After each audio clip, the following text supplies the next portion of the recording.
వైఎస్ఆర్ కాంగ్రెస్ పార్టీలో నేతల వారసులు అదేనండి వైసీపీ జెన్జీ ఇప్పుడు వైఎస్ఆర్ కాంగ్రెస్ పార్టీ అధినేత జగన్మోహన్ రెడ్డి వెన్నులో వణుకు పుట్టిస్తున్నారా? నేతల వారసులు చేసేటువంటి పనులు ఇప్పుడు వైఎస్ఆర్ కాంగ్రెస్ పార్టీ ఇమేజ్ని డ్యామేజ్ చేస్తుందని జగన్మోహన్ రెడ్డి భావించి భయపడుతున్నారా అంటే అవునని సమాధానం ఇస్తున్నారు కొంతమంది రాజకీయ విశ్లేషకులు. దీని మీద మనం పూర్తి స్థాయిలో విశ్లేషణ చేస్తున్నాం. ప్రస్తుతం మనతో పాటు ఉన్నారు ప్రముఖ రాజకీయ విశ్లేషకులు, ప్రముఖ సీనియర్ జర్నలిస్ట్ డివిఎస్ గారు. వారితో మాట్లాడదాం. సార్ నమస్తే. సార్ నమస్తే. సార్, వైఎస్ఆర్ కాంగ్రెస్ పార్టీలో ఉన్నటువంటి సీనియర్ నేతల వారసులు ఇప్పుడు జగన్మోహన్ రెడ్డిని భయపెడుతున్నారని, వారు చేసేటువంటి చర్యలు, వారు చేసేటువంటి పనులు ఇప్పుడు వైసీపీ ఇమేజ్ని డ్యామేజ్ చేసేలాగా ఉన్నాయి అన్నట్లుగా కొన్ని వార్తలు వస్తున్నాయి. దీని మీద మీ విశ్లేషణ ఏంటి సార్? జగనే అందరినీ భయపెడతాడు, జగన్నే వీళ్ళు భయపెడుతున్నారా? ఓకే. ఇప్పుడు ఈ వారసులు, ఇప్పుడు జంజీ ఏది వాళ్ళ జంజీ దెబ్బకి మొత్తం దేశమే భయపడతాను. జగన్ భయపడటంలో తప్పే ఉంది, వింతే ఉంది. ఇప్పుడు జంజీ చూసావు కదా, జంతర్ మంతర్ మంట పుట్టిస్తున్నారు కదా. అక్కడ ఏంటది, అది వేరు. ఏంటది, కాక్రోచ్లా మై బీ కాక్రోచ్ హూ అన్నాడు ఎవరు, జగన్మోహన్ రెడ్డి. ఇప్పుడు కాక్రోచ్లు జగన్నే భయపెడుతున్నాయా అంటే వైసీపీ కాక్రోచ్లు? అదే ఏది, మోహిత్ రెడ్డి, చెవిరెడ్డి భాస్కర్ రెడ్డి కొడుకు, తండ్రి జైలుకి వెళ్ళాడు. ఏది, కొడుకు బయట ఉన్నట్టున్నాడు. ఇంకా అతన్ని ఇంకా జైలు పిలిచినట్టు లేదు. పిలుస్తోంది కానీ మనాడు కొంచెం బయట తిరుగుతున్నట్టున్నాడు మోహిత్ రెడ్డి. అదే లిక్కర్ కేసులో ఉన్నారు ఇద్దరు, తండ్రి కొడుకులు ఇద్దరు ముద్దాయిలే. లేకపోతే మిథున్ రెడ్డి, మిథున్ రెడ్డి జంజీ ఏముందిలే కానీ ఇంకా ముదిరేలే కానీ మిథున్ రెడ్డి జైలుకి వెళ్ళాడు. ఓకే. లిక్కర్ కేసులోనే జైలుకి వెళ్ళాడు. మిథున్ రెడ్డి తండ్రి ఎవరు, రామచంద్ర రెడ్డి, ఆయన బయట ఉన్నట్టున్నారు. అంటే ఇద్దరు పంచుకున్నారు, నువ్వు లిక్కర్ మాఫియా, నేను ల్యాండ్ మాఫియా. ఓకే. ఇట్లా ఇద్దరు బాబు కొడుకులు చెరుసగం పంచుకున్నట్టున్నారు. లేకపోతే మరి జోగి రమేష్, జోగి రాజీవ్, ఎవరక్కడ జంజీ, రాజీవా. ఇప్పుడు రాజీవ్ మీద ఇంకో కొత్త కేసు వచ్చింది. ఇద్దరి మీద, బాబు కొడుకులు ఇద్దరి మీద పడ్డట్టుంది. లబోదీపం అంటున్నారు, గృహహింస కోడలై పెట్టినట్టు. అంటే అది వేరు. ఈ కుటుంబం వరకు నీకు ఎక్సెప్షన్. ఎట్లా, వీళ్ళు బాబు కొడుకులు ఇద్దరు జైలుకి వెళ్ళారు. ఏది, లిక్కర్ కేసులో రమేష్ ఏమో ఒక 80 రోజులు జైలుకి వెళ్ళాడు. అగ్రిగోల్డ్ కేసులో రాజీవ్ లోపలికి వెళ్ళారు, 10 రోజులు ఉన్నట్టున్నాడు. ఇప్పుడు ఈ గృహహింస కేసు ఇక మొత్తం ఫ్యామిలీ మరి ఇక రోజులు ఏముంది, ఇక ఏళ్ళు ఉండాల్సి వస్తుందేమో. ఏది, మేఘన పెట్టిన కేసు. ఇంకా నీకు భూమన కరుణాకర్ రెడ్డి కుమారుడు అది మామూలు ఫ్యామిలీ కాదు. అది ఏది, గుడిని మింగేవాడు ఒకడైతే, గుళ్ళో లింగాన్ని మింగేవాళ్ళు ఇంకొకరు అంటారా? అంటే బాబులేమో గుడుల్ని మింగుతారు, కొడుకులేమో గుళ్ళో లింగాలనే మింగేస్తారా?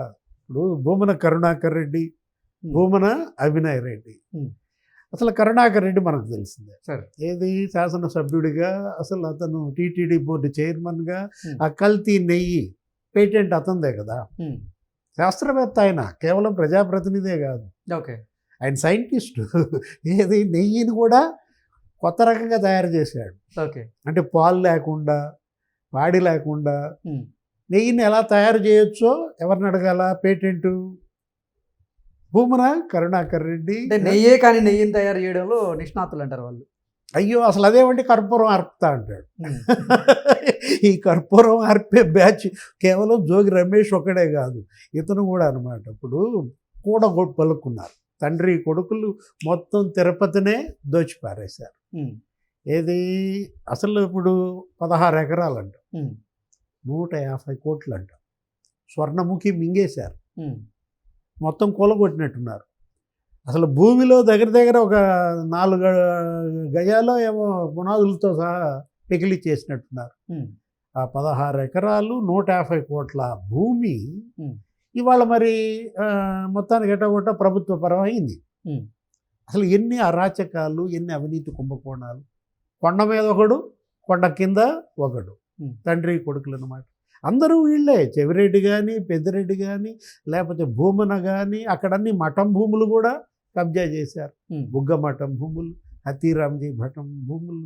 అసలు ఇది మామూలు జన్జీయా? నువ్వు బాబుల గురించి చెప్పమంటే ఏందండి, ఈయన కొడుకుల గురించి చెప్తున్నారంటే అది ఒక పెద్ద హిస్టరీ. దీని మీద అసలు సినిమా కూడా తీసుకోవచ్చు. ఓకే.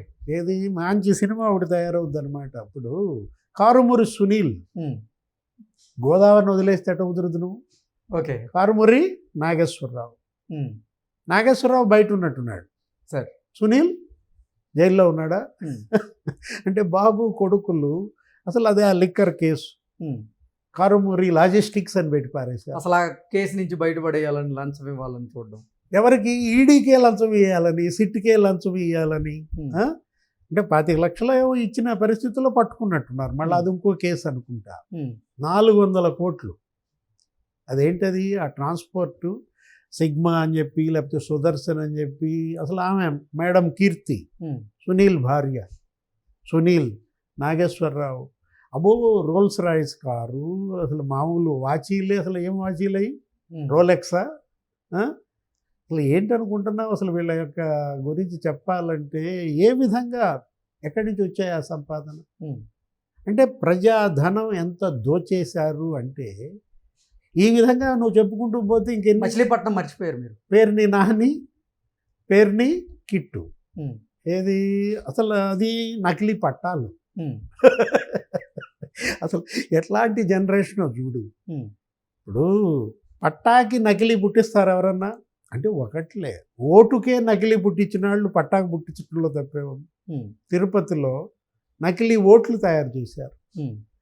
ఆయన ఐఏఎస్ మెడపై కత్తి పెట్టి ఓట్లు తొలగించి నకిలీ ఓట్లు సృష్టించారు. ఎపిక్ కార్డులు డౌన్లోడ్ చేసి తమిళనాడు ఓటర్లకు ఇక్కడ ఓట్లు పుట్టించి వాళ్ళతో ఓట్లేంచి గెలిపించారు ఆ బై ఎలక్షన్లో. 33,000 ఫేక్ ఓట్ కార్డ్స్ పట్టుకున్నారు. అసలు సెంట్రల్ ఎలక్షన్ కమిషనర్ ఫైర్ అయ్యాడు దానిపైన. అట్లాంటిది మచిలీపట్నంలో బాబు కొడుకులు ఏం చేశారు? నకిలీ పట్టాలు తయారు చేశారు. 10,000 కుటుంబాలను మోసం చేశారు. పేద కుటుంబాలు. అంటే నీ ఓట్ల కోసం పట్టాలు ఇచ్చినట్టుగా నమ్మించి, ఇప్పుడు వాళ్ళు ఆ పట్టా పోయింది, ఇటు ఈ ఓటు పోయింది. అంటే ఎంత మోసం అంటే వీళ్ళు చేసింది. అసలు ఇది ఎటువంటి జనరేషన్ అనాలి? సరే, ఇంకొకరు మర్చిపోయారు, సీదరెప్పరాజు. అది ఇక కొడుకు జైలుకి వెళ్ళినట్టున్నాడు. పోతా పోతా కొడుకు బాబును కూడా తీసుకుపోయినట్టున్నాడు.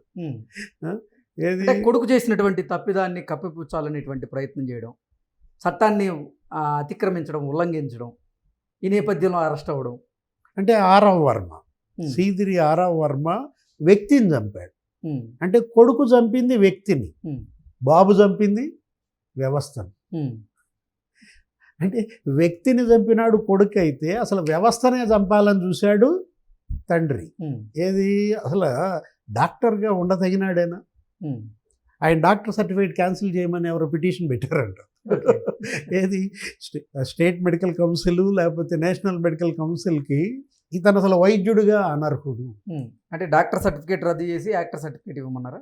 అంటే యాక్టర్ని కదా. అక్కడ ఏంటి? నిండు ప్రాణం నీ కళ్ళ ముందు గిలగిల కొట్టుకుంటారు, రక్తస్రావం అవుతూ నీ కొడుకు బండి కింద పడి నలిగిపోయి ఆ గొర్రెల కాపరి. అతను వైద్యుడిగా ఏం చేయాలి? ముందు ఎవరిని అతను అడ్రస్ చేయాలి? కోర్టులో బ్లండర్, అబద్ధం చెప్పాడు. నేను ప్రాథమిక చికిత్స ఇచ్చానని చెప్తున్నాడు. అసలు వెంటనే కొడుకుని తీసుకున్నప్పుడే వెళ్ళిపోయి, కొడుకు ఏదో తలకేదో దెబ్బ తగిలిందంట, కాలుకి ఏదో దెబ్బ తగిలిందంట, కట్లు కట్టించి కొడుకు వైద్యం చూశాడు. కానీ ఆ టైంలో గోల్డెన్ అవర్స్ ఏదంటారు, ఆ టైంలో కనుక నిజంగా దానయ్యకి తన వైద్యుడిగా ప్రాథమిక చికిత్స అందించుంటే బతికేవాడు. ఇంకా పైపెచ్చు ప్రాణాన్ని కొనాలని చూశాడు. ఎంతకు బేరం పెట్టాడు? 1,50,000. ప్రాణం ఖరీదు సినిమా చూసావా? చిరంజీవి ఫ్యాన్ అని చెప్తావు పెద్ద. అరే అరే అసలు ఒక ప్రాణం ఖరీదు 1,50,000 అంట. ఎవరు? సీదిరప్పలరాజు. అతను ఉన్నాడు ఇంకోడు, అనంతబాబు అనేవాడు. వాడెంత కట్టాడు లెక్క? 20,000. అంటే అతను ఇవ్వాల్సింది వీధి సుబ్రహ్మణ్యం 50,000 తీసుకున్నాడు, 30,000 ఇచ్చాడు, ఇంకో 20,000 ఇవ్వాలి, చంపేశారు. డోర్ డెలివరీ చేసి 2 లక్షలు ఇచ్చి అంత్యక్రియలు చేసుకోమన్నాడు. అంటే వీధి సుబ్రహ్మణ్యం దళిత డ్రైవర్ ప్రాణం ఖరీదు 2 లక్షలు అన్నాడు. గొర్రెల కాపరి ఏది దానయ్య ప్రాణం ఖరీదు 1,50,000 అన్నాడు. వీళ్ళని ఏమనాలి అసలు? అసలు ఇట్లాంటి పార్టీ, ఈ విధమైనటువంటి నాయకులు అవసరమా ఈ రాష్ట్రానికి? వాళ్ళ ప్రజలు నిలదీస్తున్నారు. వీళ్ళు అసలు ప్రజాప్రతినిధులా నేర ప్రతినిధులా నువ్వు చెప్పు. సరే. పీపుల్స్ రిప్రజెంటేటివ్సా నేర ప్రతినిధులే కదా. Criminals representatives, crime representatives. అంటే వీళ్ళ కోసం ఒక చట్టం చేసుకోవాలి. ప్రజా ప్రాతినిధ్య చట్టం ఉండకూడదు ఇలా, ఓకే నేర ప్రాతినిధ్య చట్టం పెట్టాలి. Okay sir, thank you so much.